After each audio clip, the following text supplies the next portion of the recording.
যশোরের শার্শায় সারাতলা সরকারি প্রাথমিক বিদ্যালয়ের দপ্তরি কাম নৈশ প্রহরী সাইফুল ইসলাম সুমন কর্তৃক বিদ্যালয়ের পঞ্চম শ্রেণীর ছাত্রীদের যৌন হয়রানি ও শ্লীলতাহানির উপযুক্ত শাস্তির দাবিতে মানববন্ধন ও বিক্ষোভ মিছিল অনুষ্ঠিত হয়েছে।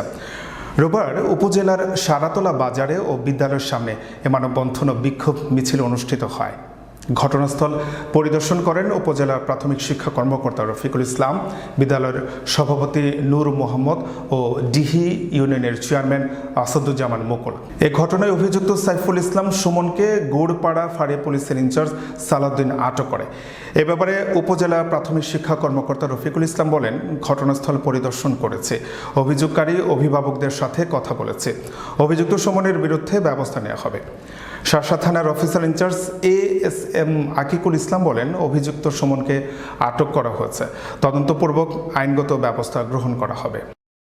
আমি গত 18 তারিখে কয়েকজন মেয়ে আমার অভিযোগ করলো আমার কাছে, স্যার ওরা আমাকে উত্তপ্ত করে সুমন এবং গায়ে হাতে চেষ্টা করে এবং জড়াইও ধরে। সে 18 তারিখ থেকে সে স্কুলে আসা নাই, কিন্তু এর ভিতরে ভিক্টিমের একজন বাদী আমি সঙ্গে সঙ্গে তাকে জানাইছি এবং লিখিতভাবে রেজিস্ট্রেশন করে রাখিছি। থানায় গিয়ে অভিযোগ করেছেন, আমাদের শিক্ষা অভিযোগ করেছেন, তার প্রেক্ষিতে স্যার আবার আজকে জরুরিভাবে চলে এসেছেন। এখন কিন্তু আমাদের প্রধান শিক্ষক এই নিয়ে কোনো বিরুদ্ধে কোনো নালিশও করেনি, কিন্তু সুমনের কোনো নির্যাতনও করেনি, কিন্তু বহিষ্কারও করেনি। আমি বিষয়টি 25 তারিখে উপজেলা নির্বাহী মাঝে শুনছি। আমি 3 দিন ট্রেনিং ছিলাম। আমি বিষয়টি আজকে বিষয়টি তদন্ত করতে আসছি।